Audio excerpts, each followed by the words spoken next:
En estos tiempos convulsos e inciertos, de confinamientos, fases y distancia social, a veces puede ser gratificante dejar a un lado películas de futuros distópicos y situaciones apocalípticas y dejarse llevar por una predecible, agradable e ingeniosa comedia romántica. ¿Qué tiene que tener y qué no tener la comedia romántica perfecta? ¿Cuál es la primera película que se te viene a la cabeza cuando piensas en una comedia romántica? ¿Y en qué actriz piensas? ¿En qué actor? ¿Es El apartamento una comedia romántica? ¿Y Desayuno con diamantes? ¿Y qué pasa con El diablo viste de Prada?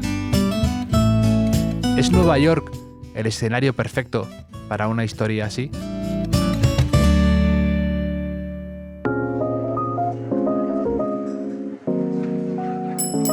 Bienvenidos al Hotel Jorge Juan con Javier Aznar, un podcast de Vanity Fair y Seagram's. Para resolver todas estas dudas, he invitado a pasarse por el hotel a Leticia Vila San Juan. Leticia vive en Nueva York, aprovechando una beca Fulbright, es editora freelance y hace ese trabajo que todos hemos querido tener alguna vez: leer libros para editoriales. También le gusta a Taylor Swift, es una catedrática en comedias románticas y ha leído Harry Potter más veces de las recomendables para cualquier persona en su sano juicio. También contaremos con su voz de experta para explicar uno de los fenómenos editoriales del año: Sally Rooney, escritora de Conversaciones entre amigos y Gente normal, que se acaba de adaptar en formato serie con gran revuelo de audiencia y crítica. Así que nos ponemos el primer Seagram's tónica, chisporroteante como una película de Nora Ephron, como la sonrisa de Meg Ryan, como la canción adecuada en el momento adecuado, y damos paso a mi invitada de hoy, a Leticia Vila San Juan.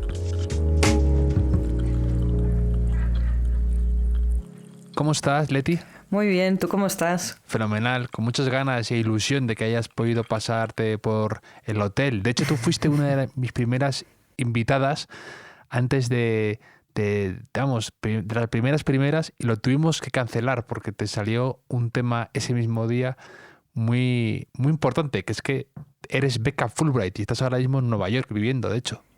Sí, de hecho va a hacer justo un año. El mismo día que hice la entrevista de la beca fue el día que me pasé por el hotel y luego ya justo me dijeron que me iba a Nueva York y cambió todo bastante de planes. ¿Y qué tal por ahí? ¿Qué tal? ¿Cómo ha sido has tenido que interrumpir tu experiencia neoyorquina temporalmente por todo este follón, ¿no?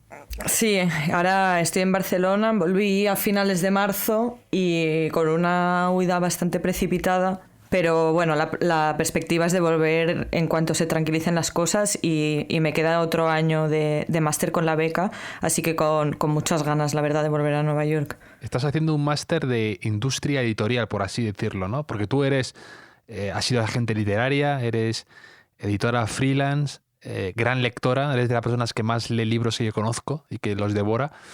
Y estás en eso, ¿no? Sí, justo. La beca es para un máster de 2 años y ahora, bueno, he acabado por internet el primer año y me queda un segundo año, con suerte y si se puede, haciendo prácticas en alguna editorial de allí. Y súper contenta de la experiencia neoyorquina, que ya lo hemos comentado alguna vez, también ese amor compartido por Nueva York. Absolutamente. Y de hecho tienes una newsletter que yo recomiendo a todo el mundo, que es maravillosa, en la que hablas un poco de tus peripecias por ahí. ¿Cómo se llama? La newsletter Maneras de estar cerca. De hecho, ¿tú lo dices femenino o masculino, una newsletter? Pues tengo mucho debate sobre esto, porque veo mucha gente que la pone en masculino. Yo siempre digo la newsletter, pero como es una palabra en inglés, sin género, pero nunca sé cuál es el correcto. ¿Tú qué dices? Pero en mi cabeza, news es femenino y también es femenino letter, entonces no tengo ninguna duda, pero es como selfie, ¿no? Que lo ves, la gente dice una selfie o un selfie y siempre hay debate con esto. Sí, justo estaba leyendo ahora un tuit que ponía: mañana mando una nueva carta en el newsletter. Y he pensado, igual soy yo que lo estoy poniendo mal. Ni idea, la verdad. Pero hay una especie de pequeño boom, ¿no?, de newsletter que la gente lo comparte mucho y le sirve para comunicarse con sus lectores, con gente a la que quiere llegar, y que sí que es verdad que hay... O sea, que está siendo un nuevo canal, ¿no?, como de distribución, y me parece muy interesante.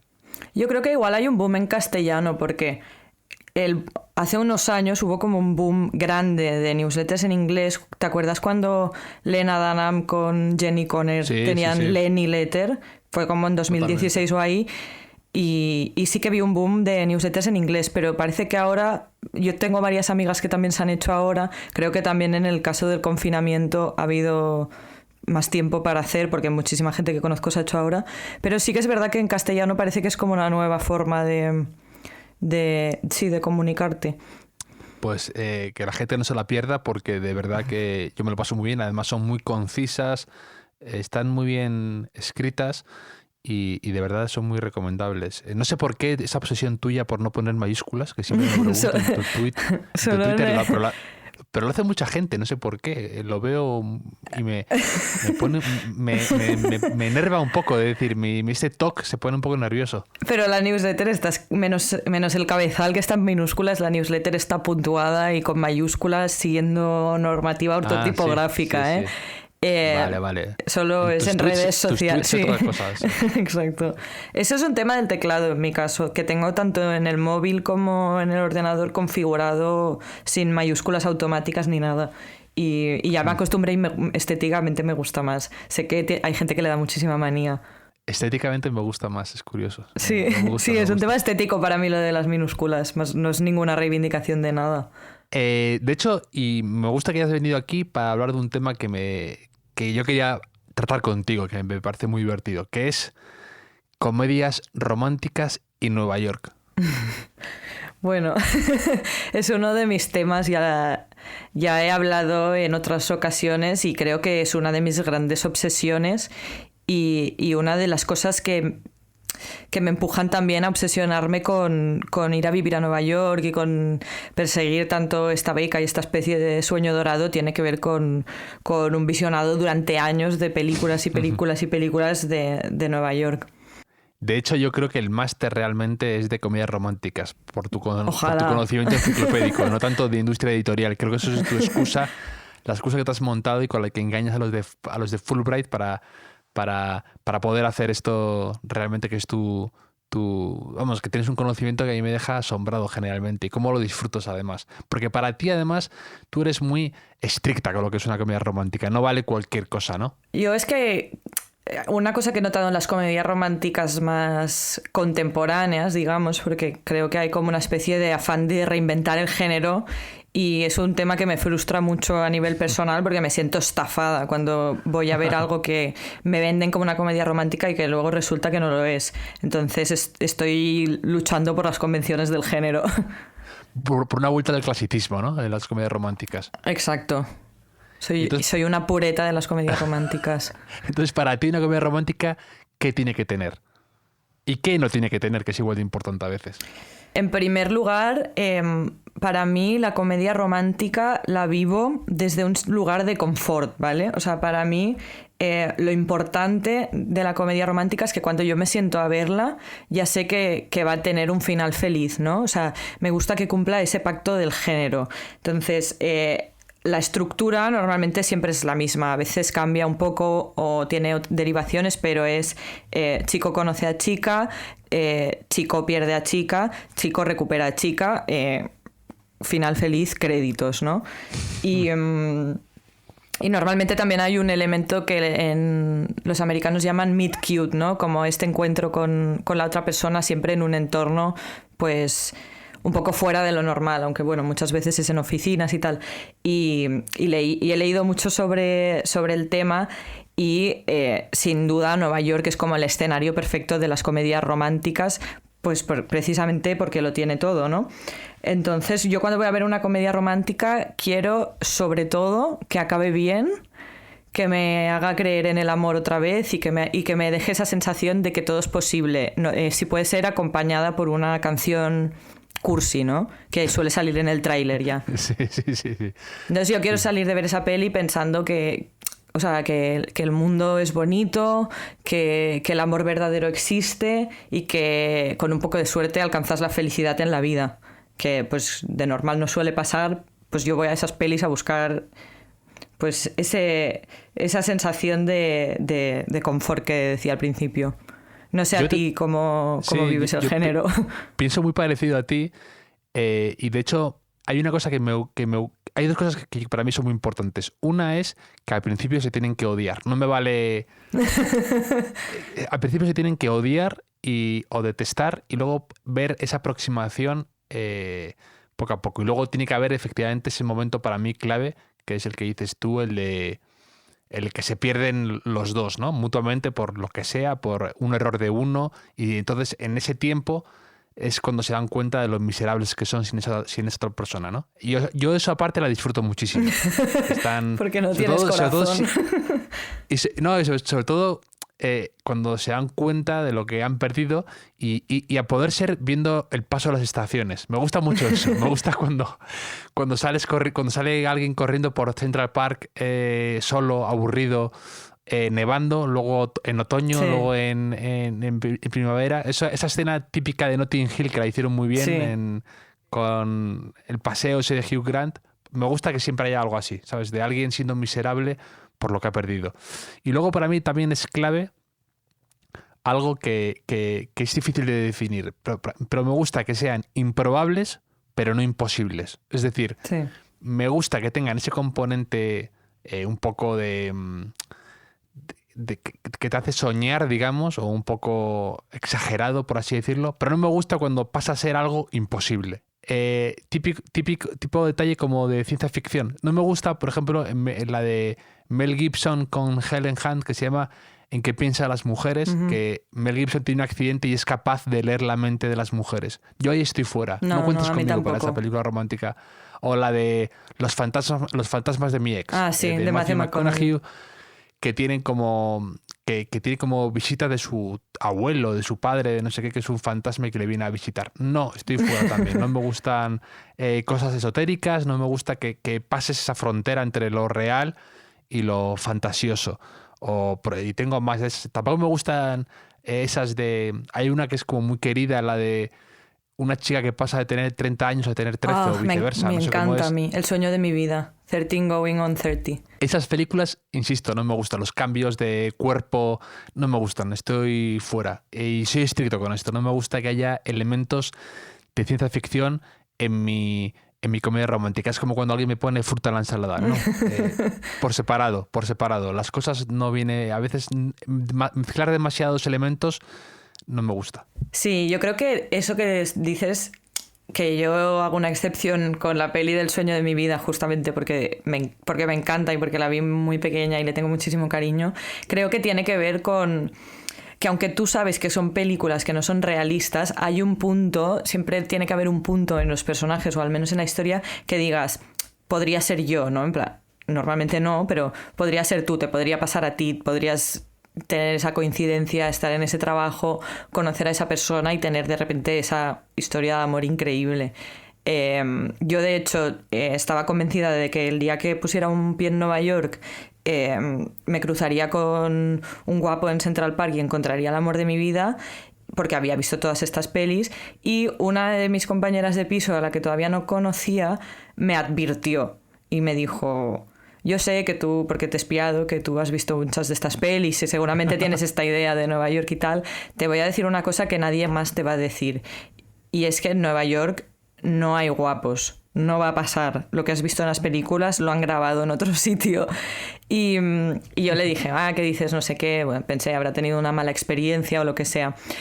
Pero tenía razón. Y fue una advertencia... a tiempo de algo que luego me he topado pues muchas veces durante estos meses, que es que mi vida efectivamente no es una comedia romántica. Mi vida en Nueva York es muchas cosas, pero no es una comedia romántica.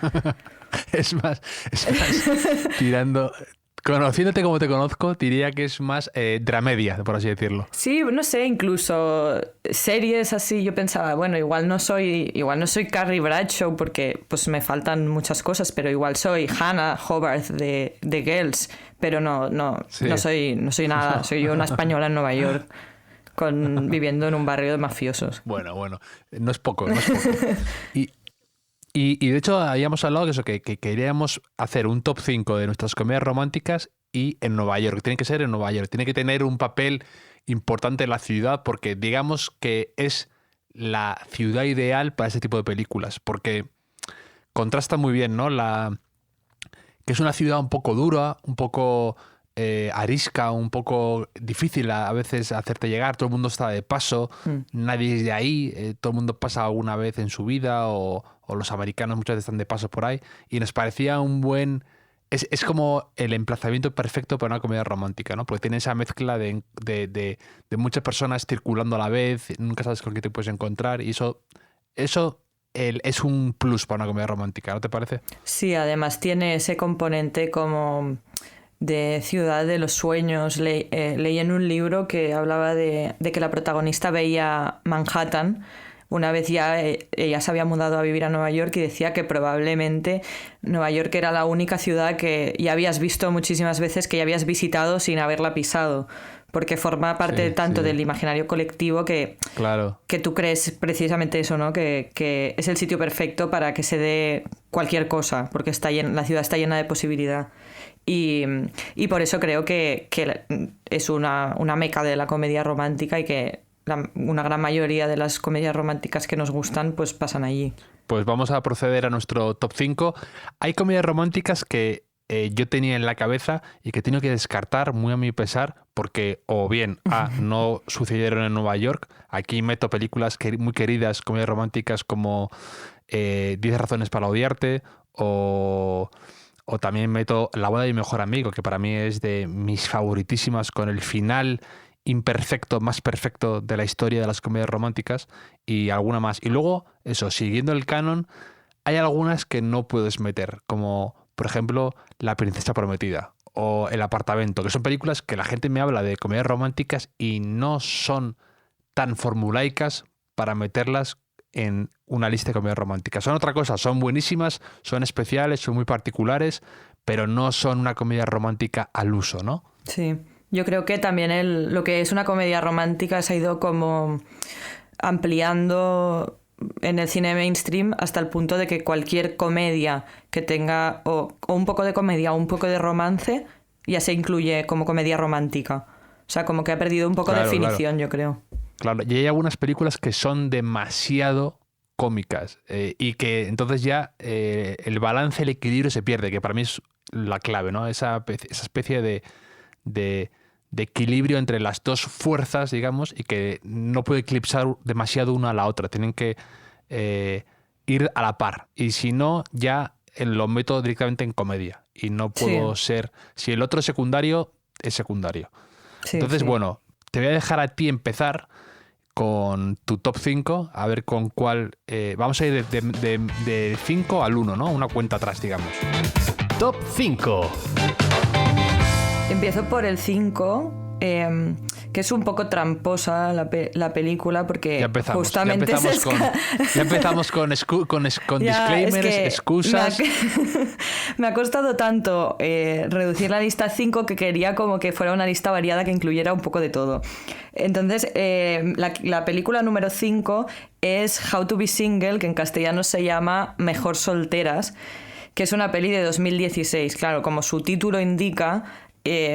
la trama principal no es la romántica aquí, pero sigue un poco el modelo de Love Actually de historias cruzadas y sí que hay historias de amor, ¿no? La protagonista es Dakota Johnson y bueno, ella acaba de dejarlo con su novio de la universidad después de bastante tiempo y se muda a Nueva York a trabajar y allí conoce a Rebel Wilson en su trabajo, que empiezan a salir de fiesta, bueno, y entonces está la hermana, hay como 5 historias, pero la principal es Dakota Johnson como aprendiendo a estar soltera en Nueva York. Y una de las razones, quizá la razón más importante a la par que absurda, por la que me gusta tanto esta peli, es porque la escena en la que Dakota Johnson se muda a Nueva York y sale en taxi cruzando el puente de Brooklyn, la canción que suena de fondo es Welcome to New York, de Taylor Swift. Y yo tenía... O sea, eso representaba tal cual mi fantasía de persona soltera que se mudaba a Nueva York. O sea, Dakota Johnson saca la cabeza del taxi o del Uber en el que está mientras cae el sol sobre el puente y suena Taylor Swift de fondo. Y ella tiene toda la vida por delante recién soltera en Nueva York. Y yo pensaba, voy a ser yo, o sea, esto es mi sueño, es mi vida. Que como ya he dicho, pues no lo era, pero es una peli bastante divertida. Y es bastante reciente y pues al final ella pues se encuentra otras cosas en esta peli que no son el amor verdadero, pero está muy bien, me gusta mucho. Ese gesto precisamente, el de sacar la cabeza por el taxi cuando entras por primera vez en Nueva York, es algo que sale en muchas películas y comedias románticas y es algo que yo creo que nadie ha hecho, ¿no?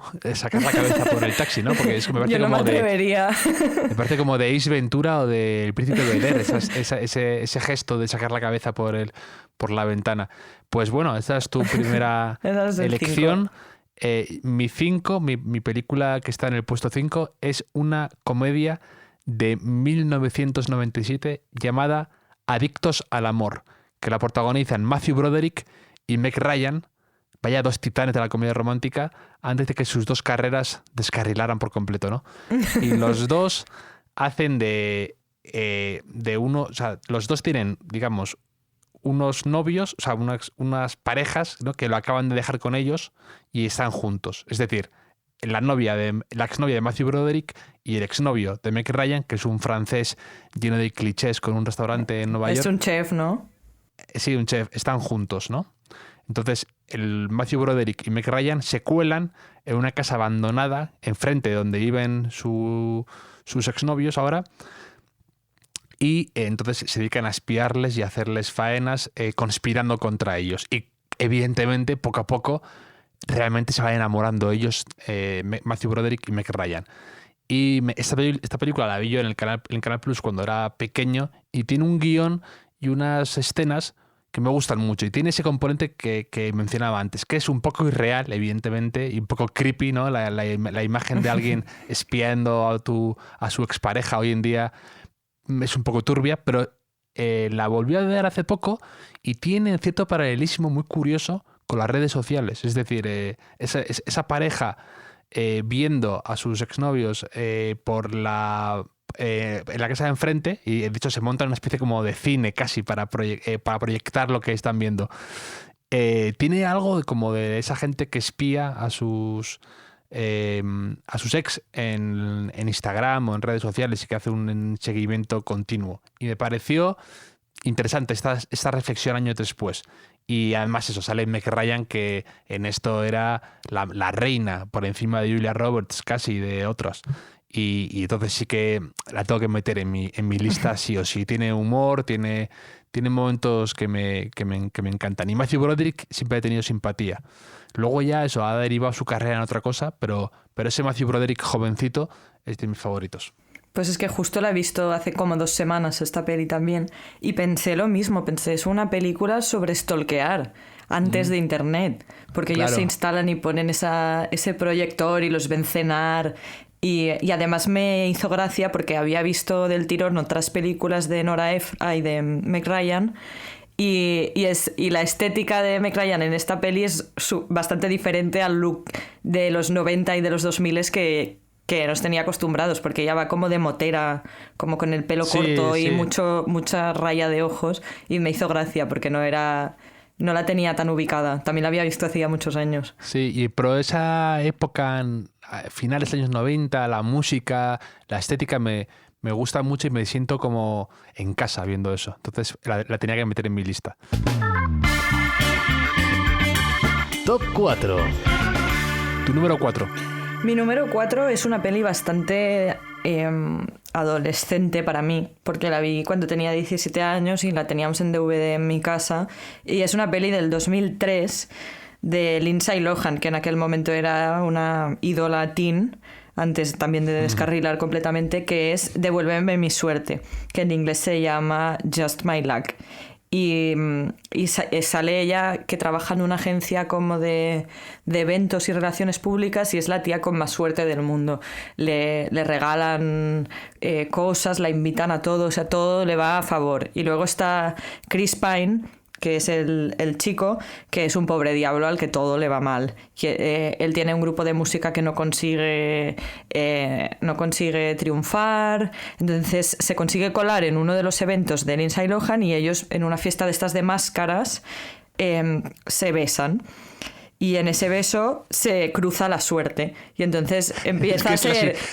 Es la sinopsis más cursi que he escuchado en décadas. Es que es muy adolescente la peli. Y bueno, tiene ese componente medio mágico que no te gusta, justamente. Entonces a Chris Pine le empieza a ir todo fenomenal y a Lindsay Lohan le empieza a ir todo fatal. Y entonces una especie como de ella va como a buscar al final y antes esperada como a una adivina, bueno, como a una bruja que le dice que tiene que encontrar al chico con el que se besó y recuperar su suerte a través de otro beso. Es que es muy adolescente, ya lo he dicho al principio. Y tenía todo lo que me gustaba en esa época, que era Chris Pine de joven, Lindsay Lohan y un grupo de estos super teen que era McFly, que es el grupo ficticio de Chris Pine en la peli. Tienen cameos y es la banda sonora de la peli. Y es una peli súper de Nueva York, todo pasa en lugares megaturísticos y ellos pues también se encuentran en Central Park, sale la Quinta, es como cliché Nueva York, pastiche adolescente, pero me encanta, es muy divertida de verdad. Bueno, igual a ti no te gustaría, pero yo la recomiendo. Yo te digo, ese toque sobrenatural me tira para atrás, no es mi... No es mi subgénero dentro de este género favorito. Me saca de la película, te digo. Pero bueno, en fin, es tu elección. Tú sabrás. Mi lista, mis normas. Tú llevas como, efectivamente, tú sabrás. Y además tendrá las consecuencias. Efectivamente.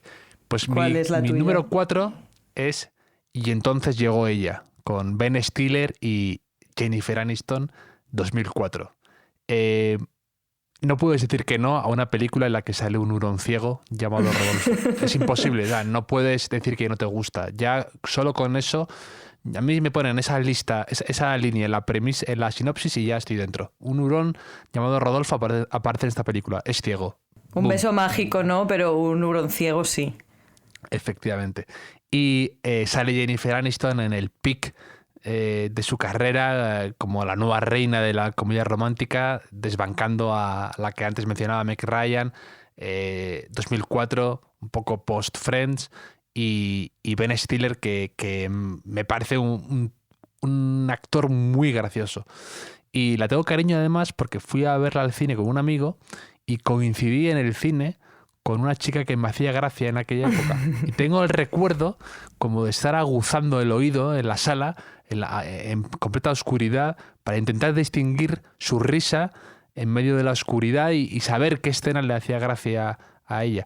Y tiene mucho humor, sale un secundario de lujo como Philip Seymour Hoffman, que se murió. Sí. Y me encantan estas películas románticas en las que hay un amigo o amiga que les da consejos malos generalmente, que son un poco pánfilos, un poco estúpidos.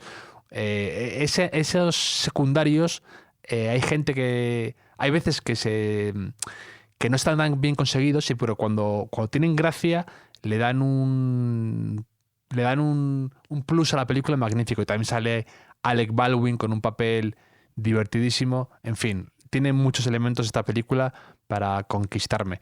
No diría que es tan neoyorquina, no salen tantas cosas de Nueva York que digas esto es una película que enseguida relacionas con la ciudad, pero bueno, está dentro de lo legal esta elección. Esta peli, que en inglés se llama, si no me equivoco, Along Came Polly, efectivamente, está en mi lista de pelis que me recuerdan a cuando estudiaba inglés, porque nos la pusieron durante los años que estudié inglés de extraescolar, nos la pusieron varias veces, era una preferida de los profes para estudiar inglés, sí. Y la recuerdo especialmente por eso. A mí me pasa eso con Jumanji, fíjate el salto generacional entre tú y yo. Uf. A mí Ben Stiller me cae muy mal, pero esa peli me gusta bastante. Ben Stiller te cae mal. Es divertida. típico actor que puede caer mal a mucha gente, lo puedo entender. Pero a mí su padre hace poco murió, que era un actor muy conocido, muy también de humor, de comedia, que salía en Seinfeld. Pero me parece un actor que ha hecho cosas muy interesantes. Y luego tiene también aparte de esa vis cómica, también tiene otros papeles en películas quizá más serias que me divierte. No te puede caer mal Ben Stiller en Los padres de ella, ¿no? No te puede caer mal en Los padres de ella. No, pero no me cae especialmente simpático. No pasa el corte Ben No sé, Stiller. nunca le he visto demasiada gracia. Bueno. Sin más. Aquí vuelan los cuchillos, veo, ¿eh? Te he criticado en la de Lindsay Lohan y ahora vas a... A ver si encontramos algún punto en común. Adelante, tú. Tu número 3. Top 3. Mi número 3 es otra peli también del año 2003 que me he estado fijando y creo que a finales de los 90 y principios de los 2000 hay verdaderamente un pico de comedias románticas que se parecía que todo lo que se producía era comedia romántica, y está una de las que para mí son de las mejores comedias románticas de Nueva York y en general, que es Cómo perder a un chico en 10 días. Me la has quitado. Que para mí tiene gracia por muchas cosas, aparte de que el guión es brutal. O sea, de verdad que yo me reía, recuerdo reír en voz alta. Sale Matthew McConaughey cuando todavía vocalizaba y se le podía entender cuando hablaba. Y Kate Hudson está espectacular, y además... para mí, que en esa época era adolescente, representó como y sé que no es un caso aislado porque lo he hablado con otras amigas, como un nuevo canon de belleza, porque era la primera vez que veía de protagonista a una chica que no tenía nada de pecho y era un pibón espectacular, que sale en la escena esa final con el vestido con la espalda al aire, y pensé, pues mira, no pasa nada por estar plana, que parece una tontería, pero que es un mensaje que un montón de gente sacó de esa película, bueno, un montón de chicas. Y he vuelto a ver el tráiler porque una actividad de demenciada que disfruto casi igual que ver comedias románticas, y esto ya es de persona que no está bien, es volver a ver tráilers de películas que ya he visto.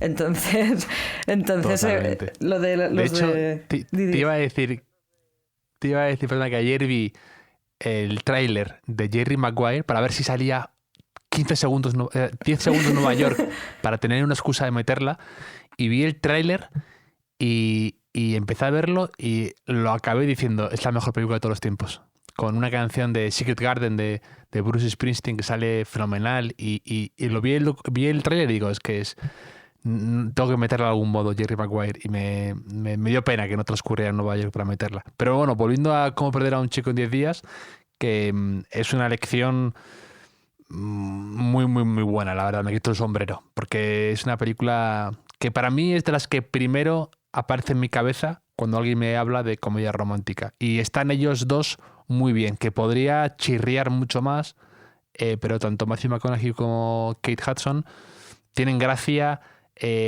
No son personajes caricaturizables, pero no les acabas odiando, aunque ella sea muy odiable y aunque él sea el típico guaperas machito. Y me gusta mucho. Y él sale espectacular también. Y luego, sí, guapísimo también. Yo siempre me acuerdo de una escena que transcurre en el Madison Square Garden viendo un partido de los Knicks. Me gusta cuando hay un evento deportivo, no sé por qué. Me gusta cuando meten eso. Y él sale con una camiseta de los Knicks gris, que me gusta mucho o algo así. Y es una gran lección. Yo nunca he entendido, la verdad, si te soy sincero, Kate Hudson nunca me ha dicho nada, ni como actriz te diría, ni como, no sé, ni físicamente me ha parecido una actriz muy atractiva que se come la pantalla y bla, bla, bla. Pero aquí sí que tiene gracia cómo sale. Y esta película es una de las que yo noto que es muy, muy querida. O sea, no sé, como que a todo el mundo le gusta y la ve. Y luego me encanta que tiene el toque ese, que me gusta mucho de las películas, que es una revista fundamental en la trama. Sí.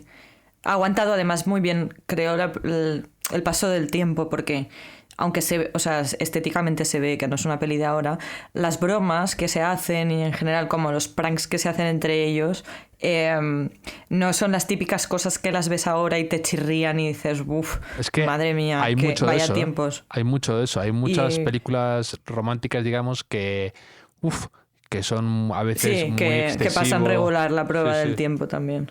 Y sí, y en este caso creo que la aguanta muy bien. La volví a ver hace poco, hace unos meses, y me encantó.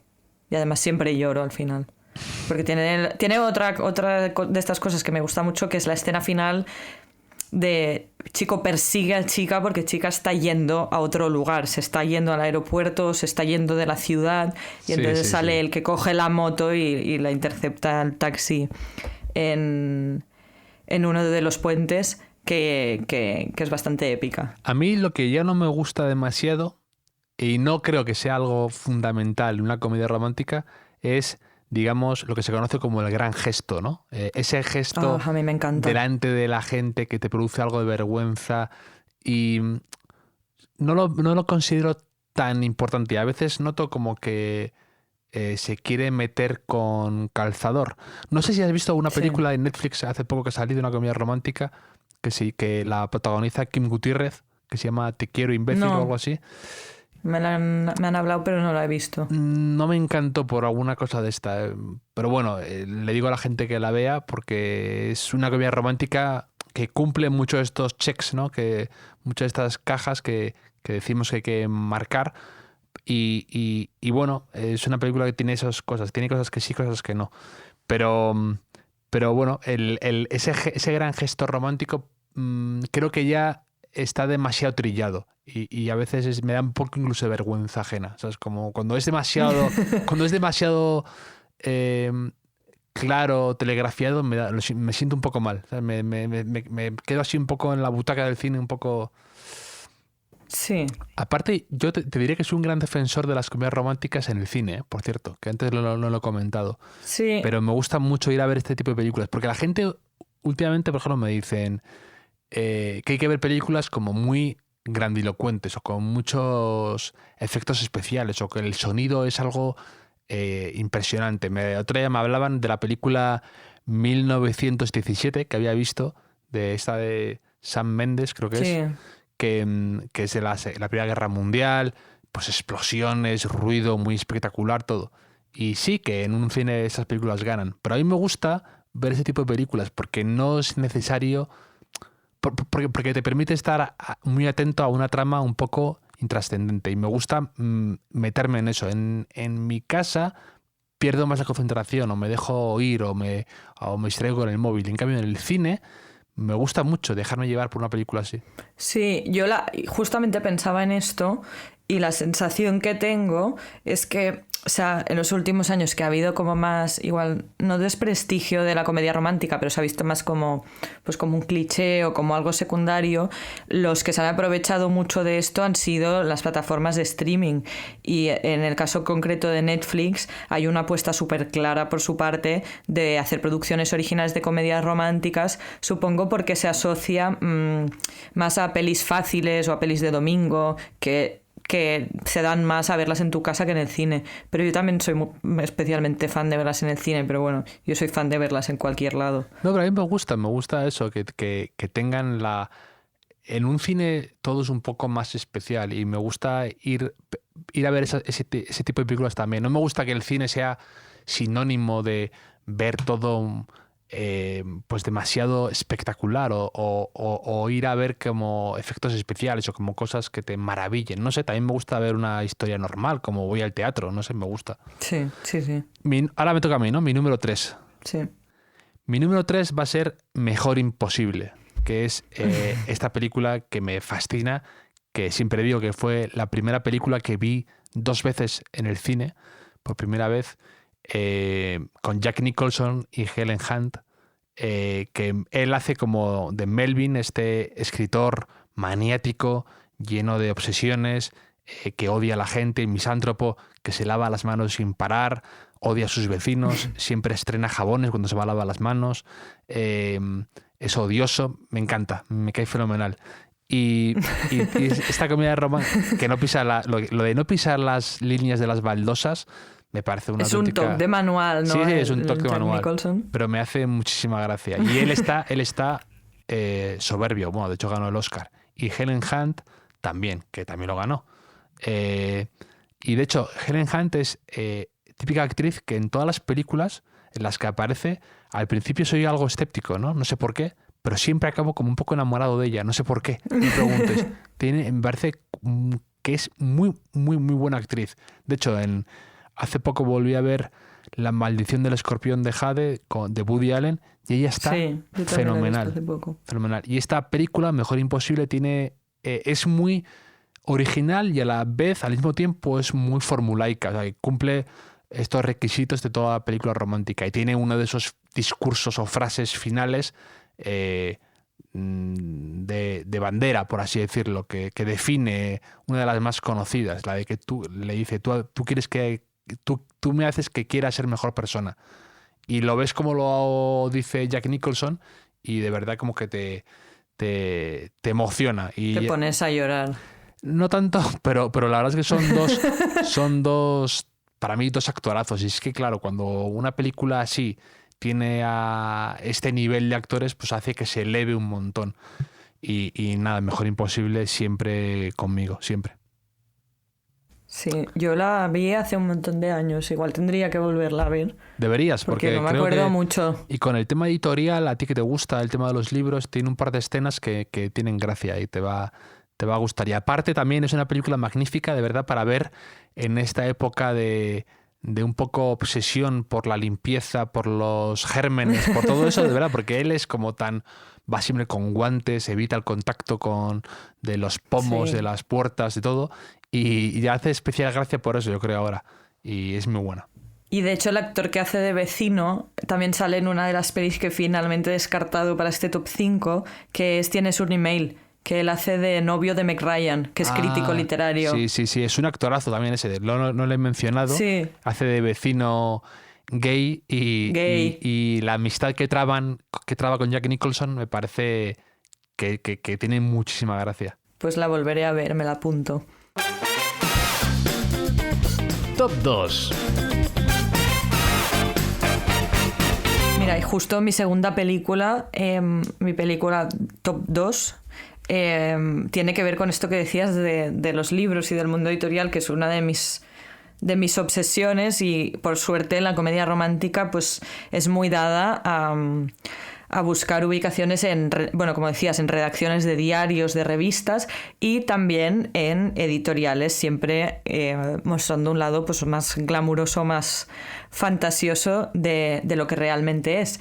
Y la película que he escogido para el 2 es La Proposición, que es una película de 2005 protagonizada por Sandra Bullock, en la que yo no me acordaba, pero ella hace de editora jefa.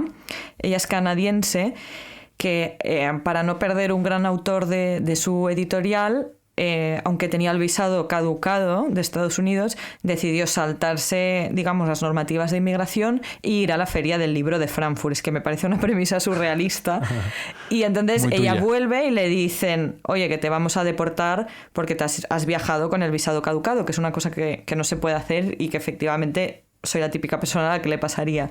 Y entonces ella se inventa que tiene un romance con Ryan Reynolds, que es su asistente al que tiene maltratado, y entonces para demostrar ante inmigración que no se van a casar por papeles, porque ellos negocian y él le dice, si me asciendes a editor jefe, me caso contigo por papeles, y ella dice vale.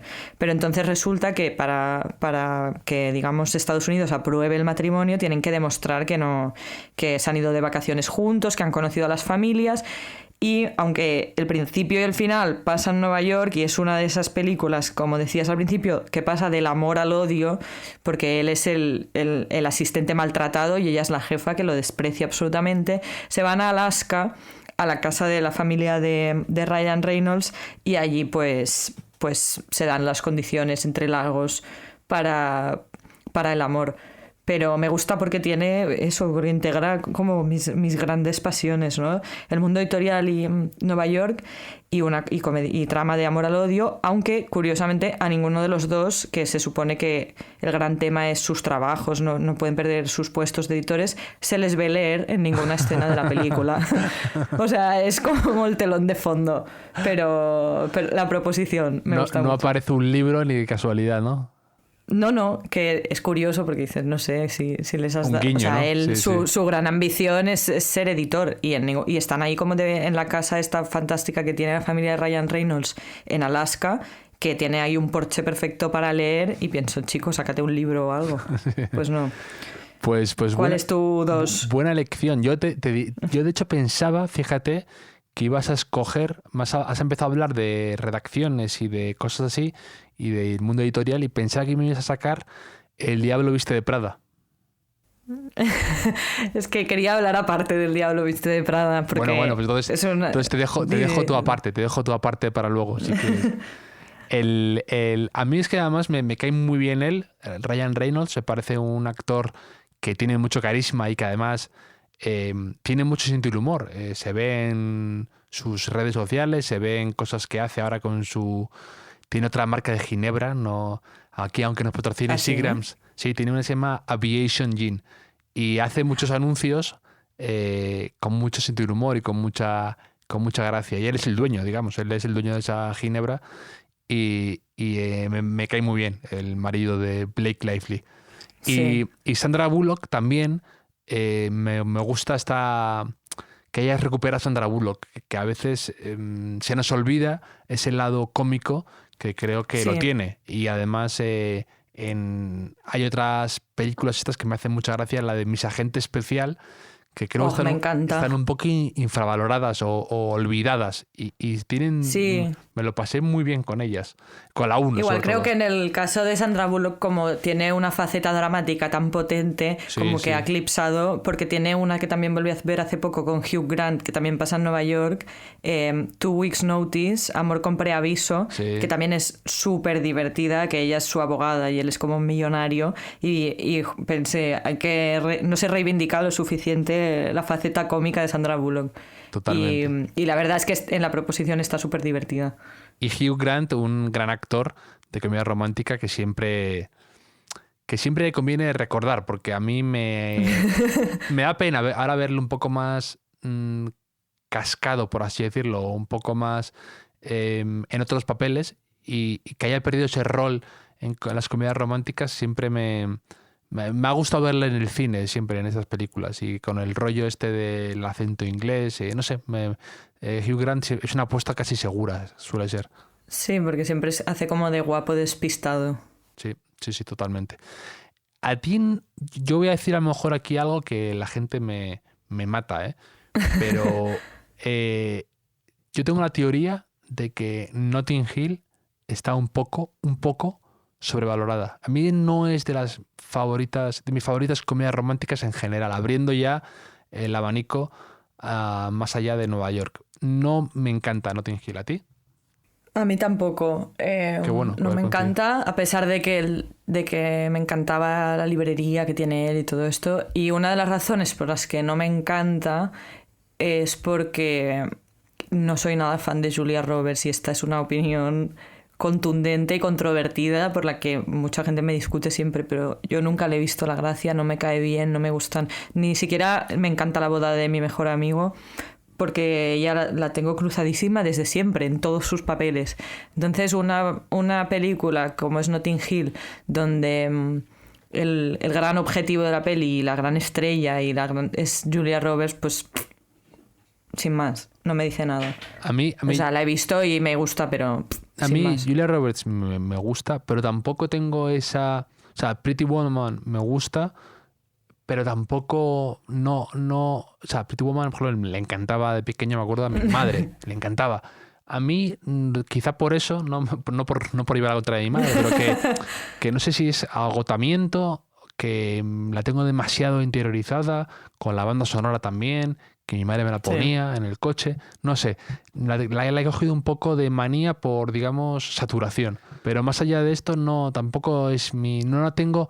Mucha gente la tiene como la reina de la comedia romántica y a mí tampoco es mi favorita, diría. Sí, y volviendo un momento a Notting Hill, también creo que el canon de comedias románticas británicas, que también no vamos a entrar porque estamos centrados en Nueva York, pero que es extenso. Hay pelis muchísimo mejores, hay pelis de Hugh Grant mucho más divertidas y estoy de acuerdo en que Notting Hill es una peli un poco sobrevalorada. Pues ya tú has dicho tu número 2, ¿no? Que era la proposición. Yo voy a ir con el mío, que voy a tirar de clásico ya, porque es inevitable, y voy a meter a Annie Hall. Que he tenido dudas, porque no sé realmente, es un género en sí mismo, Woody Allen, ¿no? Y dices, pues no sé si es una comedia romántica al uso, pero es que es una historia romántica, tiene humor, está muy bien entrelazadas ambas cosas, más que en otras películas suyas quizá, está a la perfección conseguido, y luego es neoyorquina a más no poder. Entonces tenía que meterla sí o sí. Luego aparte, pues es que me hace mucha gracia. La escena de la langosta con Diane Keaton, y luego eso, Diane Keaton tengo mucha simpatía por ella y la tengo que meter sí o sí. Y no sé a ti qué te parece, sí. ¿Cómo lo consideras? Con las pelis estas de míticas de Nueva York de Woody Allen siempre tengo dudas y nunca consigo decidir si me parecen comedias románticas al uso o no, y creo que tiene que ver con lo que decías, que las pelis como canónicas de Woody Allen ya son un género en sí mismas. Entonces, dos de mis preferidas, que son Annie Hall y Manhattan, como que no son pelis que me vienen a la cabeza cuando hablo de comedias románticas, porque las tengo como integradas en otra parte de mi cerebro con películas de Woody Allen, sí. Pero sí, es una peli y no puede ser más de Nueva York, efectivamente. Y de hecho hace poco preguntaba a la gente que cuál prefiere, Annie Hall o Manhattan, que bueno, que tampoco sabes que es una elección un poco absurda, pero no, porque dices, tampoco hay que elegir, nadie te está, pero entre las dos, si tuvieras que elegir una preferida, no sé si quizá Manhattan es un poco más, no sé, la elegancia esa del blanco y negro, no lo sé, nunca sabría con cuál de las dos elegir, pero la escena final de Manhattan, es que también Annie Hall también acaba muy bien, no lo sé. Yo tampoco sabría, no sabría escoger tampoco entre estas dos, la verdad. Tu número 1 ya.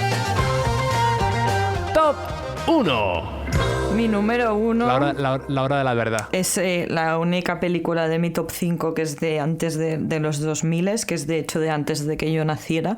Es una peli de 1989 que para mí es la comedia romántica por excelencia, que es Cuando Harry encontró a Sally. O sea, no solo como película romántica de Nueva York, sino en general como comedia romántica. Y de hecho, por lo que decía antes de los libros y tal, porque justo esta cuarentena he vuelto a ver todas las películas de Nora Ephron, que ya hablaste mucho con Patricia Bolaños de Nora Ephron, y es una persona por la que siento una absoluta devoción. No puedo parar de leer y de ver cosas de Nora Ephron. Entonces dudaba mucho si escoger Tienes un email o Cuando Harry encontró a Sally. Pero me quedo Cuando Harry encontró a Sally por dos cosas. Una, porque me parece mucho más interesante como, digamos, love interest masculino Billy Crystal en esta peli, Harry, que Tom Hanks en las otras películas, en Sleepless in Seattle y Tienes un email. Me parece un personaje mucho más complejo psicológicamente, con un humor, no sé, más inteligente, me parece, que a veces es un bruto pero que tiene sentimientos, y además es una peli que tiene una cosa que me interesa mucho, que no es como una especie de amor del momento, ¿no? O sea, es una peli que pasa a lo largo de varios años, entre que se conocen y se odian y se conocen y se caen bien y son amigos y se conocen y se dan cuenta de que están enamorados. Pasa bastante tiempo, que es una cosa como poco habitual, ¿no?, en el género. Y por último, aparte de este personaje de Meg Ryan como una neurótica entrañable que se convirtió también casi en un subgénero, tiene una de las grandes escenas de estas de grandes gestos que decías que odiabas, que es el discurso que le hace Harry a Sally en la fiesta de fin de año al final de la película, que lloro como un bebé cada vez, cuando él le dice que cuando quieres que pasar el resto de tu vida con alguien, quieres que el resto de tu vida empiece lo antes posible. Y me parece tan bonito después de toda la peli, viendo que sí, que no sé qué, él entra ahí a la fiesta, que va corriendo, está nevando, hace frío, pero él va a buscar a Sally y llega y le dice eso. Me parece precioso. Pues es que también es mi número 1, porque también esta película me parece que es perfecta. Además la volví a ver hace poco y me llama mucho la atención que es un elogio del equilibrio. O sea, es decir, es procaz pero no vulgar. Es sentimental pero no cursi. Es divertida pero no graciosilla. No cae o sea, abarca 12 años y 3 meses, pero es rápida. Es ambiciosa pero sin delirios de grandeza. Y me parece que es lo que tú has descrito muy bien. Luego me encanta lo que tú comentas de digamos, el paso del tiempo, ¿no? Cómo está conseguido. Y luego aparte que tiene esa gracia como de cuando uno quiere el otro no está disponible, cuando el otro está disponible no. Y ese tira y afloja, ese toma y daca, me encanta. Y luego aparte es que creo que es perfecta de ritmo, o sea, no se entretiene de más, no alarga las escenas, no se enamora de ella misma, de su ingenio. El discurso que tú dices está perfectamente milimetrado en cuanto a tiempo, no se excede. Y luego va avanzando de escena en escena, de momento en momento, de año a año casi, con una rapidez y una soltura elegantísima. Y que yo, como fijándome a la hora de, como escritor, digamos, envidio, digo, qué capacidad para conseguir eso, y por eso yo creo que es tan buena. Además te diré que es una película que creo que le ha hecho un muy flaco favor la famosa escena del orgasmo en Cats, en el restaurante este Pastrami, porque creo que, te diré, y no exagero, que para mí es la peor de la película. No, o sea, la respuesta que tiene la señora que está al lado, que dice pediré lo mismo que ella, me parece sensacional. Pero la escena en sí me parece un poco exagerada, un poco forzada, un poco de más, y luego muy, muy, muy manoseada e imitada. Entonces yo creo que a veces la gente asocia automáticamente esa escena a la película y yo creo que te da un poco de pereza. A mí me pasaba antes de verla por primera vez que no me sacaba esa escena de la película y como que dices, esta a lo mejor creo que la he visto porque te sonaba esa escena. Y a veces hace que no te quieras acercar a esa película pensando que es así, que es pues ese tipo de a lo mejor humor más facilón. Y es que es sofisticadísima, sofisticadísimo el mecanismo interior de la película. Creo que es típica película que es que parece sencilla, pero es muy compleja. A mí me parece, estoy de acuerdo con todo lo que tú dices y creo que muchas veces se saca de contexto esa escena del falso orgasmo, que es muy poco representativa de la peli, como decías, ¿no? Y pienso, exacto, y mucha gente que dice, no, sí, la del orgasmo, no sé qué. Yo tampoco, sinceramente, tampoco me darían ganas de verla porque es una escena que también tira más hacia lo vulgar para una peli que en general es bastante elegante. Y también tiene mucho de lo que has dicho al principio que te gustaba, que se ve mucho las estaciones en Nueva York, porque ellos pasean y está el foliage del otoño y luego cuando en la escena final es invierno se ve mucho cambio de estaciones, que también se ve reflejado en la ropa que llevan ellos, que me encanta como visten los dos en esa peli. Eso te iba a decir. A mí es que en la elección de vestuario, la ropa que lleva, me fijo más, te diré, quizá en Billy Crystal, porque bueno, por razones obvias, pero la ropa que lleva, las chaquetas, las sudaderas de los Yankees o de lo que sea, me parecen que están fenomenal. Por ejemplo, ahí sale con una chaqueta como de tweed en esa escena en la que se encuentran en la librería Shakespeare & Co., que es típico, o sea, es típica típica cosa de manual de comedia romántica, ¿no? Un encontronazo casual en una librería famosa de Nueva York. Comprándose los árboles de Navidad, ¿no? Los abetos estos en un puesto callejero. comprándose un perrito caliente, creo que también sale, o no sé, lo de los mensajes de los contestadores automáticos, eso me encanta, las películas de los 90 o de esa época, de los 80 al final, el juego que tiene la tecnología, ¿no? La ausencia efectivamente del WhatsApp, de las redes sociales, de tener que usar el fijo, el contestador automático o el fijo o pedir el teléfono. Esas cosas. Y también las escenas con los secundarios estos que son sus amigos, que sale la pantalla partida, que cada uno habla con uno y los otros dos están juntos en la cama. Absolutamente. Sí. Que ella es Carrie Fisher, que es una actriz, la princesa Leia, ¿no? Es una actriz como en la copa de un pino. Y él también, el que sale de bigote, que hace amigo de Billy Crystal, me encanta. Y él, Billy Crystal, tiene muchísimas gracias, que es un tipo muy gracioso, y ves cómo lleva con mucha naturalidad las contestaciones ingeniosas de ese humor oscuro que tú hacías referencia. Y además es curioso porque luego no le hemos vuelto a ver quizá en este papel típico, ¿no? Es bastante un poco one hit wonder, por así decirlo. Hizo otro tipo de humor, otro tipo de películas, pero quizá no tantas como de este estilo. Y no es el galán por excelencia o el guaperas, o tiene encanto, pero y también eso está bien, ¿no?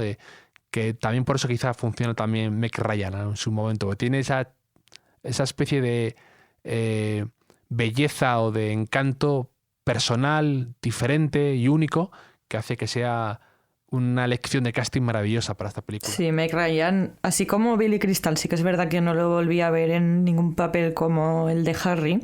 Meg Ryan tiene un filón en los 90s y 2000s de las películas de Nora Ephron, que ella ha dicho también en varias entrevistas que Nora escribía, o sea, que muchos de los personajes que escribía para Meg Ryan eran en realidad ella. Y sale, hace muy seguido, cuando Harry encontró a Sally, tienes un email y Sleepless in Seattle, que hace un personaje bastante parecido en las tres películas, pero está efectivamente estupenda en las tres. Y es una actriz muy expresiva, con mucho encanto, unas sonrisas. Por eso fue durante años la que dominó con puño de hierro las comedias románticas. Que luego yo pensaba, digo, qué duro debe ser para una actriz salirse de ahí o hacer otra cosa. Hacer otra cosa, y luego también, si yo siento nostalgia por esa época, yo no sé si a lo mejor están hartas de estas películas, pero digo, ella misma viendo esas películas cuando estaba en la cima del cine, cuando todo lo que hacía era un auténtico hit, dices, debe ser duro para este tipo de actores tan encasillados o tan con una buena racha durante una época, y luego, digamos que envejecer o no debe ser tan fácil. Luego hay algunas actrices que se han sabido.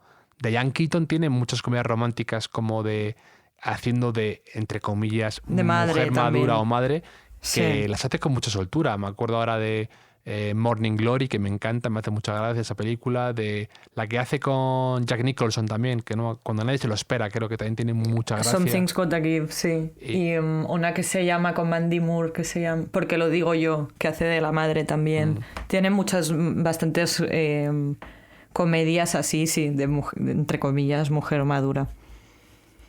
En cambio, Meg Ryan, bueno, oye, aunque que todo sea que hayas sido Meg Ryan y la hayas megapetado con película. O sea, yo también querría ser nostálgica si hubiera triunfado de esa manera, ¿sabes? Totalmente. Así que bueno, ha quedado así el top 5, me quedo satisfecho. Hemos compartido el primer puesto, hemos compartido cuando Harry encontró a Sally, pero vamos, sería incoherente por nuestra parte que uno de los dos cediera y renunciara a ella. No podemos reclamarla. No. Bueno, la compartimos.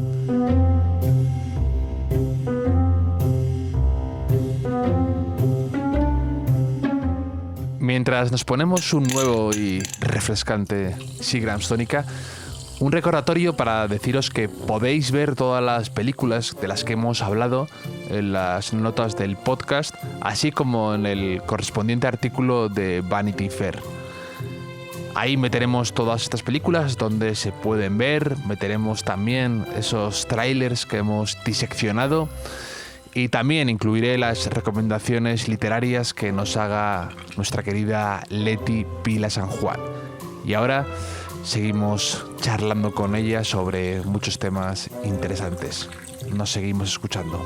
Hasta ahora. Oye, antes de cambiar de tema de comedias románticas de Nueva York, quería hablar un momento, si te parece bien, de esta peli que ha quedado fuera de mi lista porque es una falsa comedia romántica, que es El Diablo Viste de Prada. Porque justamente... Vale, que te la mencionaba. Es que El Diablo Viste de Prada, que es una peli del año 2006... Fue una peli que a nivel de marketing o a nivel de como promoción se empaquetó claramente como una comedia romántica. Si miras el tráiler se ve súper claro, pone mucho énfasis en la historia de Anne Hathaway con su novio, tiene toda esta estética de sexo en Nueva York y además revistas, mundo de la moda y tal, pero que sin embargo... es un poco un engaño, porque luego en la peli en sí las subtramas románticas tanto de Meryl Streep, que es la jefa, como de Anne Hathaway, que hace de Andy, que es como su asistente, son totalmente secundarias, con personajes muy bidimensionales. Los hombres de esa peli no tienen ningún interés, pero...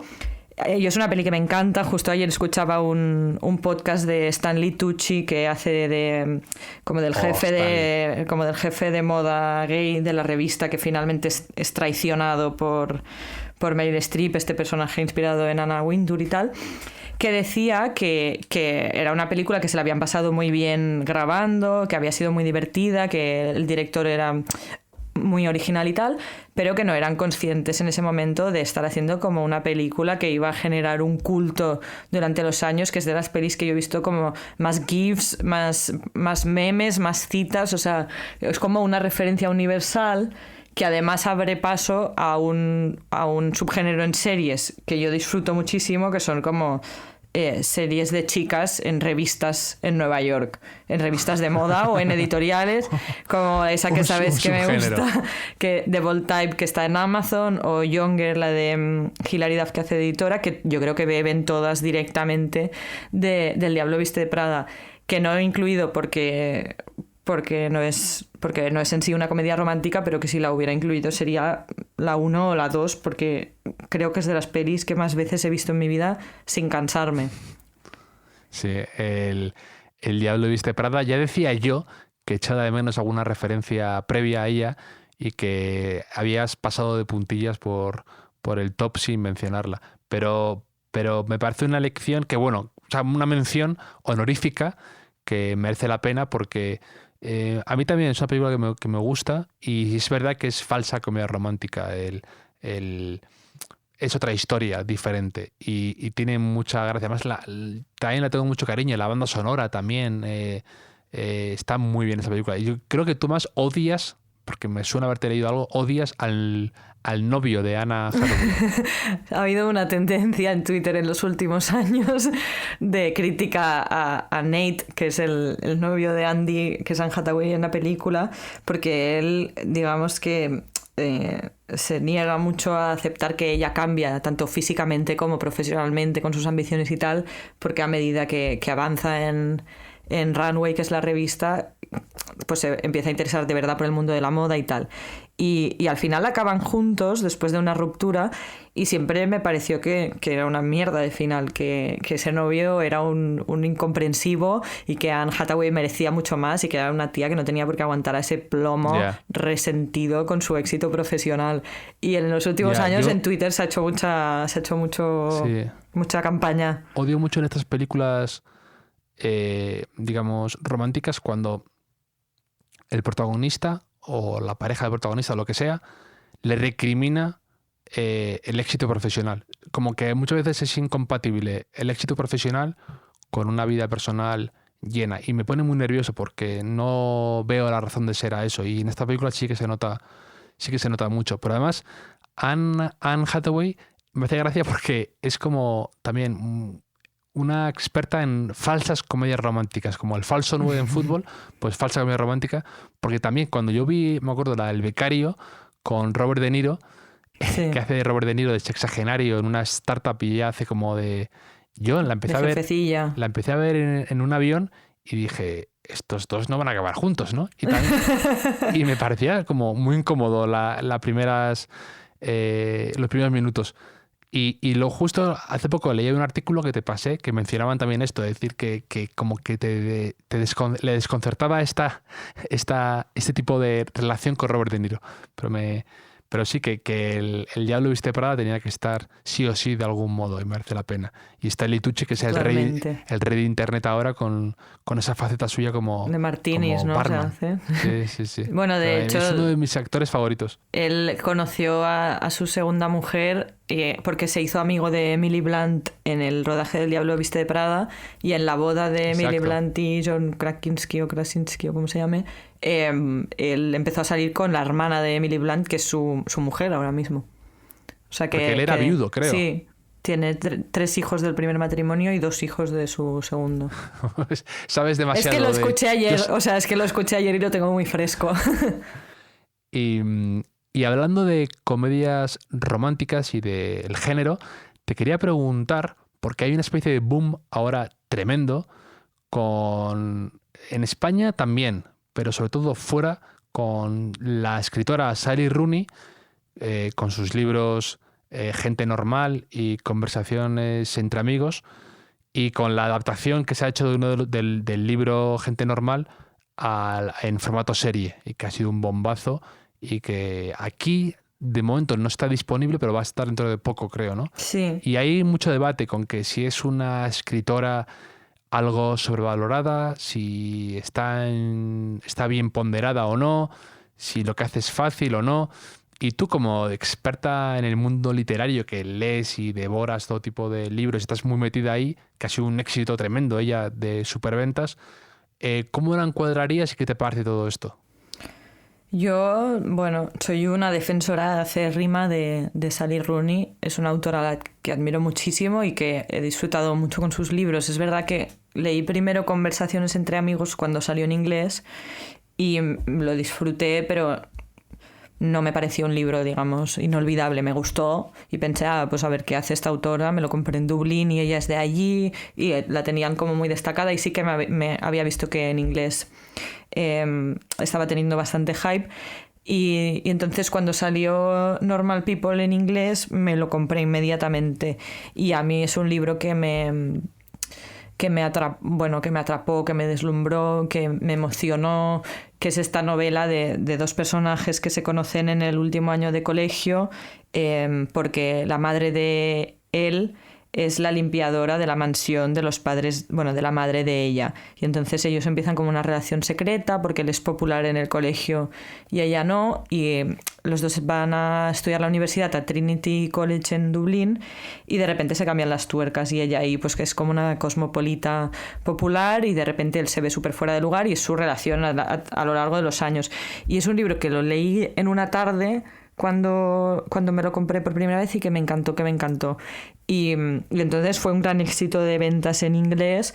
En castellano creo que ha habido bastante también como que moda con Sally Rooney, pero no tengo tan claro que se haya reflejado en ventas en España. Aquí los publica Literatura Random House, no lo sé, pero intuyo que no necesariamente ha sido como en el caso del inglés. Y entonces a partir de la serie y de que ella se haya vuelto pues una superestrella, porque publica por primera vez con 26 años, ahora creo que tiene desde el 90, me parece, si no me equivoco, 30 años o 31. Y entonces despierta una crítica enorme por parte por una parte del sector literario, que parece como enfadada de que esta tía tan joven y con este tipo de libros tan convencionales, en cierto sentido, esté triunfando tanto, ¿no? Porque al final tanto Normal People como Conversaciones son historias de amor, de amor, de desamor, de personajes jóvenes que no saben muy bien dónde caer en el mundo, y su estilo pues es como aparentemente muy sencillo, pero yo creo que con un trabajo enorme del lenguaje, porque, y eso tú lo sabrás mejor que yo, y ahora a ver qué opinas tú como escritor. Creo que para explicar las cosas como las explica Sally, con esa concisión, con un lenguaje tan depurado, para encontrar como la palabra justa, no es una cosa que sea natural, que lo escribas tal cual. Creo que hay muchísimo trabajo por su parte, tanto de edición como de trabajo del idioma, al menos por lo que yo he leído en inglés. No sé tú qué opinas o qué te parece, Sally. Yo la verdad es que sus libros, los dos, los disfruté mucho y me parece que es un talento, descomunal. Precisamente por lo difícil que es, lo que tú has dicho, brillar haciendo algo convencional. Son historias que tú, como cuando la ibas describiendo, pues parece a lo mejor algo que ya hemos visto 100 veces o incluso vulgar, por así decirlo, en cuanto a que no hay nada especial o que no hayamos visto. Y precisamente por eso creo que tiene un mérito, porque no quiere inventar la rueda, no quiere jugar a ser la escritora que revoluciona todo con una trama revolucionaria. Y eso es lo que lo hace especial para mí, que lo que dices tú, escoge las palabras, el ritmo. Hay algo muy difícil en conseguir que eso parezca fácil, en conseguir que funcione. Hay 700.000 libros publicados y autopublicados en los que tú puedes ver ahí lo difícil, lo enormemente difícil que es contar algo así sin ser cursi, sin pasarte, sin perder fuelle, sin que los personajes te resulten planos, sin aburrir. Precisamente se ha hecho tantas veces y hay tantos clásicos y hay tantas historias que tú aportar algo novedoso y que funcione es enormemente complejo. Y ella lo ha conseguido. Y yo soy muy partidario, además, creo mucho en que algo tiene el agua cuando la bendicen, ¿no? O sea, si ha funcionado tanto y la gente a veces no se da cuenta por qué le gusta tanto, que creo que ese es su gran misterio y que ahí radica lo difícil y la belleza de lo que hace. Y la serie no la he visto todavía, he visto solo un capítulo, creo, pero por lo visto hay mucha locura. Hay en Te leí a ti también, que hay una cuenta en Instagram con 100 y pico mil seguidores solo dedicada exclusivamente a la cadena que lleva él en el cuello, como algo...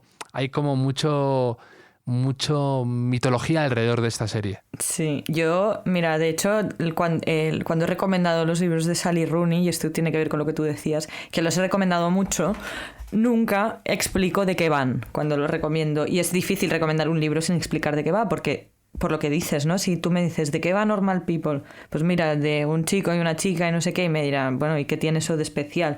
Digo, mira, léelo y ya verás que te va a gustar. Y una de las cosas que creo que, no tanto para mí en conversaciones entre amigos como en gente normal, consigue hacer muy bien, es que lo que ves no es todo lo que hay. O sea, aunque tienes toda la información, hay muchas más capas de la realidad, capas sociales, capas económicas, capas de cómo se comunican o cómo no se comunican los personajes entre ellos, profundidad hay una cosa de que te lo muestra, no hace falta que te lo explique. Incluso cuando te dice que el personaje de ella tiene una movida de abusos de familia y tal, no es una cosa de sentimentalismo barato. Y creo que justamente también esa elegancia es una de las cosas que definen los libros de Sally Rooney. Y yo sí que he visto la serie, la he visto entera y me ha gustado mucho, aunque conozco a otras lectoras del libro que no les ha gustado tanto. Creo que es una serie que hace bastante fanservice, porque Sally Rooney ha participado como guionista en la adaptación y de hecho a raíz de la serie he vuelto a leer el libro y hay diálogos que son prácticamente tal cual están en el libro, están en la serie. Entonces, para mí, que estaba muy familiarizada con la historia y los personajes y tal, me gustó mucho porque las decisiones de casting son dos actores súper jóvenes, desconocidos hasta ahora, que creo que les esperan grandes carreras a partir de esta serie. El decorado, el arte, el vestuario, a mí me parece una serie preciosa. Pero no tengo muy claro, y me gustaría saber la opinión de alguien que no haya leído los libros, que vea la serie, si puedes llegar a conectar a ese nivel con esos personajes sin tener el background que yo ya tenía, porque había leído y sabía muchas más cosas de las que se estaban viendo en la serie. ¿Y tú eres mucho de, como gran lectora, ¿eres de los que ponen el grito en el cielo y se enerva cuando es llevada al cine o a una serie un libro que le gusta mucho porque muchas veces no está a la altura de tus expectativas, o al revés, te gusta, te hace ilusión que las lleven cuanto antes mejor? A mí me gusta, me parece un ejercicio interesante. Nunca espero de una serie o de una peli o de una obra de teatro, de cualquier tipo de adaptación, lo mismo que espero de un libro, porque el formato es otro, el medio es otro y la experiencia es otra. Y siempre me parece interesante. Creo que lo único quizá que me da rabia es que cuando les has puesto cara a unos personajes o a unos sitios que tú te habías imaginado mucho de una historia y los ves en la serie o en la peli o en lo que sea, ya no los puedes dejar de ver y para siempre van a tener esas caras por mucho que no te guste la adaptación.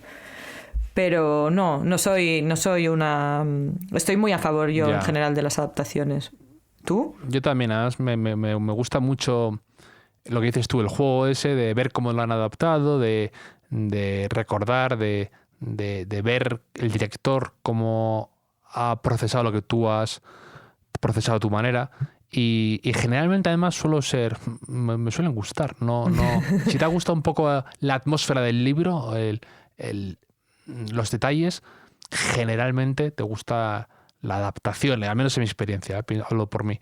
La única que de verdad guardo como traumatizado es la que antes ha salido la actriz Anne Hathaway, Siempre el mismo día, un libro que se llama One Day en inglés, que me encanta a mí del también. escritor David Nichols. Me parece un libro fantástico, un poco como lo que te digo de Sally Rooney, lo que me gusta, que es como una novela tipo Nick Hornby, que no es cursi, es ingeniosa, pero tiene algo de amor, pero al mismo tiempo no te hace sentir, no es estúpido, no es un librazo. Me gusta mucho. La adaptación al cine es criminal, es horrible, es a mí me gustó la peli. Sin gusto. Déjame que acabe. No, de verdad. Me pareció... quiere decir entonces que tú te tragas cualquier cosa en cuanto a comedia romántica, porque tienes el paladar de madera, por lo que veo. Si esto te gustó y no has leído el libro. Pero me pareció como que no respetaba nada, que había sido como... incluso un poco cutre en general. Como también me pasó un poco, fíjate, con la película Juliet Naked, Julieta Desnuda, creo que se llama en español, que está basada en una novela de Nick Hornby, que es muy buena, típico músico tipo Bob Dylan, digamos, misterioso, inaccesible, que conoce luego a una chica que es muy fan. Bueno, el novio es muy fan, ¿no? Sí. El novio es muy fan de él, ¿no? Entonces tienen ahí una historia, un triángulo rarísimo, pero muy divertido el libro, muy divertido. Y la película me pareció un poquito floja. No te digo mala, pero me pareció como que se habían gastado 3.000 euros en total. Y que no necesitas mucho más, pero que eché en falta un extra, un toque con más gracia. Le faltó algo de Jalisco a la historia en la adaptación al cine. No la he visto la peli, pero el libro me gustó mucho.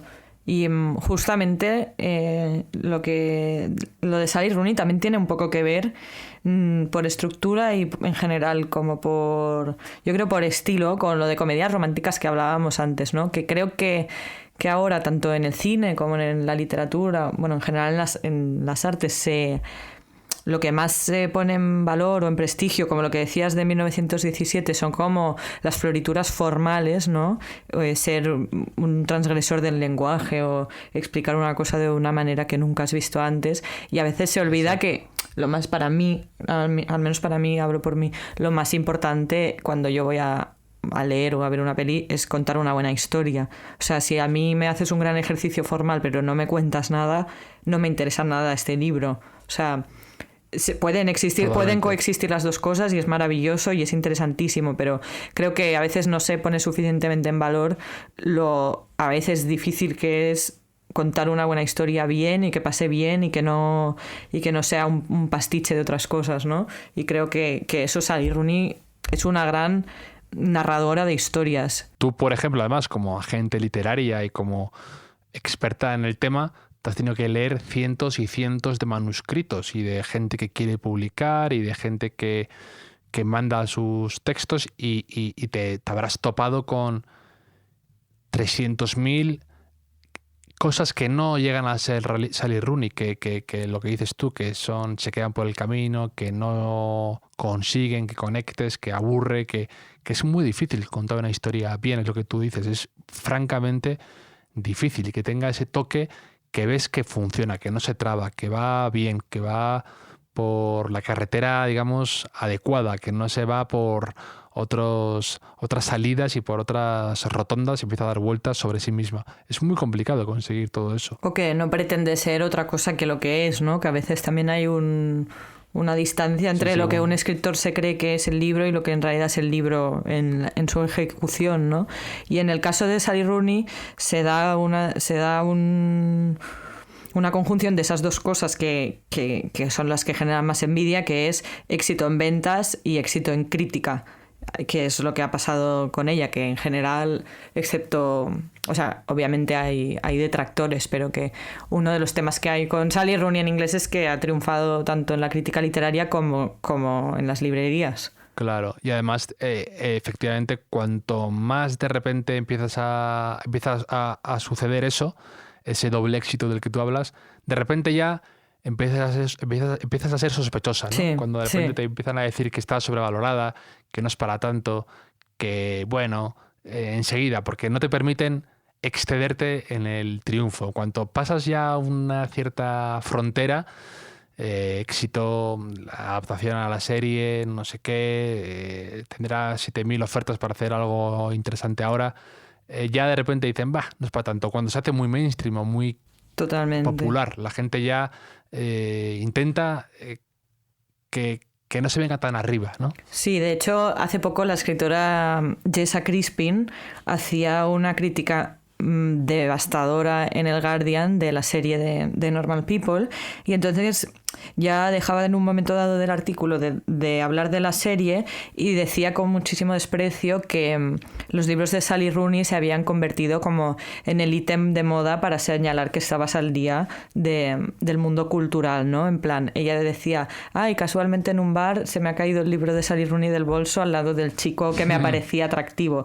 Y lo decía como con mucho desprecio, y pensaba, qué pasada, ¿no? Que tus libros se conviertan en esto, porque además las ediciones en inglés se ha trabajado mucho, la estética está instagrameable y tal, y pensaba, qué pasada, o sea, qué envidia que tus libros sean claro, el ítem de moda, ya más allá de lo que lea la gente o deje de leer, que sea el libro que todo el mundo quiere tener en su bolso, ¿no?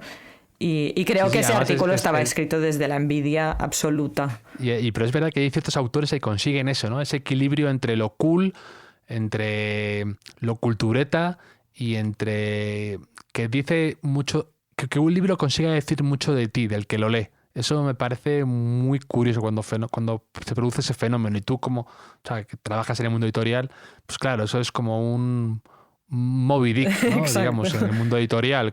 Es una cosa única, un unicornio, por así decirlo. Un unicornio total. Además, Sally Rooney no es nada activa en redes. De hecho, se borró su cuenta de Twitter, tiene una cuenta de Instagram como abandonada. Y cuando salió Conversaciones entre amigos, que se le pusieron la etiqueta como la Salinger de la generación Snapchat, cuando justamente en sus libros, sobre todo en gente normal, más allá de que se mandan SMS y emails, no hay ninguna aparición de redes ni nada en una novela que pasan en 2011. Y pienso que la Salinger de la generación Snapchat. Es que creo que Sally Rooney no debe saber ni lo que es Snapchat, sinceramente. Son demoledoras esas pequeñas críticas, o no críticas, como reseñas, ¿no? Por así decirlo, esos blurbs, ¿no? Como se dice. Sí. Son demoledoras. Me parece que son como unos eslogan que, como cuando te dicen a un deportista que es el nuevo Messi o el nuevo Cristiano Ronaldo o el nuevo Nadal, como que parece que ya se carga tu carrera automáticamente. Sí. Pero bueno, me alegro que ella haya sobrevivido a esa cita de la Salinger de la generación Snapchat. Sí, los que no sé si sobrevivirán son los que ahora están siendo marketizados como las nuevas Sally Rooney, porque he recibido he visto noticias de 3 como mínimo novedades editoriales que salen este año, promocionadas como la nueva Sally Rooney. Digo, a ver, bastante con que hay una Sally Rooney en muchos años, que ya me parece un logro, dudo mucho que ahora de repente hay un montón de escritoras irlandesas que nadie conocía, que son la nueva Sally Rooney. O sea, Sí. como todo, pues genera una estela de... Eso, me encanta. Esas estelas me encanta observarlas en las librerías y en el mundo editorial cuando de repente pega un petardazo inesperado un libro, porque además eso suele ocurrir mucho, que no sabes qué mecanismos y qué resortes han hecho que de repente un libro se haya ido por las nubes en cuanto a ventas. Y pues te puede pasar con el Código Da Vinci, que de repente hay 700.000 ramificaciones del Código Da Vinci de libros que son como el nuevo Código Da Vinci y demás, o con lo de cuando se puso de moda esto de los títulos como largos, tipo El hombre que no amaba a las mujeres, y había como 700.000 variaciones de ese título, o de ese estilo, de esa especie de títulos largos. Me hace mucha gracia. O uno Y que luego, habíamos hablado tú y yo, el de la chica del tren, la mujer en la ventana, joder, es que las chicas desaparecidas, todas las chicas que hubo a partir del libro de la chica del tren, también un boom de chicas en el título. esos son maravillosos. La chica del crucero, Sí, la sí. chica de la habitación 700, De la cabina 10. la chica en no sé qué, la chica de tintonería, la chica en cualquier variación, sabes que va a funcionar bien o que despierta interés. Y esos mecanismos... Ah, también, otro que me hace mucha gracia es lo que lo vi hace poco y te lo mandé a ti, de hecho, que era... Tuvo mucho éxito este libro, bueno, una barbaridad, el de The Art of Not Giving a Fuck, ¿no? Sí. Como con la palabra fuck malsonante en la portada y un poco además como, digamos, medio tapada, ¿no? Con un... para que Sí, con no un salga- asterisco, ¿no? con que no salga la palabra entera por un tema como de censura, digamos. Pues hay, hace poco lo vi en un aeropuerto en Londres, no te exagero, había como en la típica librería que te sale en el top 100 de ventas, había como 20 en los puestos primeros que eran variaciones así con un taco metido con un asterisco, con una palabra escondida. El arte de que todo te dé igual, el arte de que te importe todo un pimiento, así, 400 así. Y me hace gracia esa especie de esas estelas que tú dices que marcan los unicornios estos o las Moby Dicks. ¿Cómo ves las olas que van dejando a su paso estos grandes? Sí, y tú también decías, ¿no? Que para mí una de las cosas más interesantes del mundo editorial es precisamente la incapacidad total que tenemos, cualquier persona que trabaje de esto, de prever cuál va a ser el próximo éxito, ¿no? Porque siempre se intentan hacer previsiones de cuáles van a ser los trends en la literatura que van a venir, porque todo el mundo quiere cazar pues al futuro Stieg Larsson o a la futura Sally Rooney, y una de las cosas especiales que tiene es que triunfa lo que menos te lo esperas o cuando menos te lo esperas. Sí. y a veces tú haces una gran apuesta de algo que crees que va a ser un boom y acaba siendo, o que algo haya funcionado muy bien en un mercado. Como en el caso de España casi todo viene traducido del inglés, hay cosas que son exitazos absolutos en Estados Unidos o en Inglaterra que aquí en cambio fracasan porque no, pues porque lo que sea, porque no conectan, o cosas que triunfan muchísimo aquí porque son muy locales o porque tienen mucho que ver con el público español que fuera no le interesan a nadie. Y eso siempre es interesante. ¿Cuál se te ocurre así a bote pronto de los que se han traducido, que han sido exitazos fuera, que te han sorprendido, que decir, pues aquí en España no ha tenido casi eco o no ha funcionado como tú creías que iba a poder suceder? ¿Tienes alguno en la cabeza? Pues es que justamente estuve hablando con un amigo editor de Sally Rooney y me dijo que, no tengo los números exactos, pero me dijo que pues en Nielsen que había visto que las ventas de gente normal en España eran menores a 10.000 ejemplares. O sea, que libros que pasan mucho más de largo a nivel de hype o de prensa o lo que sea han vendido muchísimo más. Y eso a mí no me sorprende muchísimo, porque yo a veces me doy cuenta de que las cosas que a mí me interesan mucho a nivel personal como lectora, que leo del inglés, casi nunca funcionan en España, ni se traducen, ni le interesan a nadie. Entonces pienso, raro sería que algo que a mí me encanta funcione muy bien en España.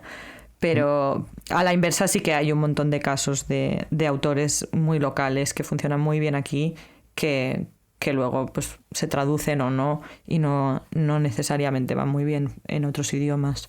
Nielsen, para los oyentes que no lo sepan, es esta especie de sistema, ¿no? No sé cómo llamarlo. Sí. Que, no, dilo tú el término que tú crees Sí, que es que no sé, o sea, yo no he utilizado nunca Nielsen. Los números que me han pasado de Nielsen nunca los sé, porque hay que pagar una suscripción. Es como una base de datos que está vinculada a las grandes superficies de venta de libros en España y que te dice exactamente cuántos ejemplares se han vendido del título que tú busques en concreto. Sí. Pero creo, si no me equivoco, que Nielsen no incluye librerías independientes, sino que es más tipo FNAC, Corte Inglés, Casa del Libro. No estoy 100% segura, la verdad. A mí me decían eso, que Nielsen es como el sistema, digamos, más preciso, pero hay que pagar una suscripción muy cara y que no todas las editoriales lo tienen, ni todos los...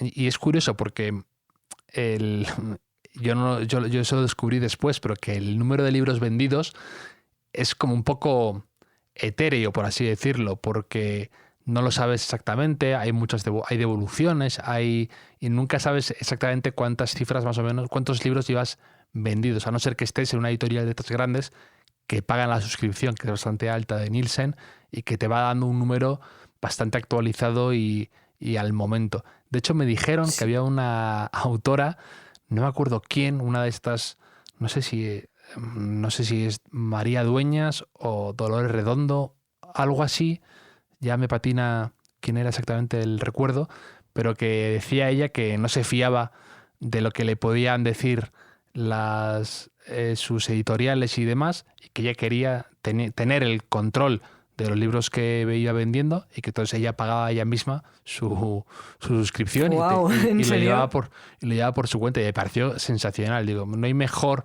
forma de estar encima y de cuidar tu trabajo que hacer eso, de pagar la suscripción. Sí. Tú te encargas y tú sabes, lo llevas al detalle, no te fías de lo que te vayan a decir otras personas, que no te digo que te vayan a mentir, pero que tener tú el control de tu trabajo, que para eso son tus libros, me pareció... lo voy a volver a preguntar por ahí quién era y lo comentaré. Pues ya me lo dirás. Sí. Tampoco es un sistema perfecto, pero sí que es verdad que es lo más cercano a la realidad de las ventas que hay. Más que las listas de más vendidos y que todo es los números de Nielsen. Pero sí, y me habían dicho eso, que gente normal en castellano había vendido muy poco.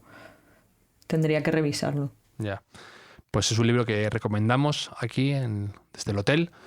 Habrá gente que le encanta, otro que les guste menos, pero que es un libro además que genera conversación y es divertido opinar sobre él. Así que, oye, Leti, pues me lo he pasado fenomenal contigo hablando de estas cosas que tanto nos gustan. Comedias románticas, Nueva York, libros y demás. Y nada, solo decirte las gracias por haberte pasado por aquí. Muchas gracias por invitarme. Por haberte tomado esta copa de Seagrams conmigo. Y ya nos tomaremos alguna más dentro de poco. Y espero que cuando te vayas a Nueva York disfrutes y tengas de verdad la historia romántica ahí que te mereces. Espero que nos tomemos la próxima en Nueva York con un poco de suerte. Muchísimas gracias por invitarme, yo también me lo he pasado genial y nada, un beso muy fuerte. Un beso, Leti. Hasta luego.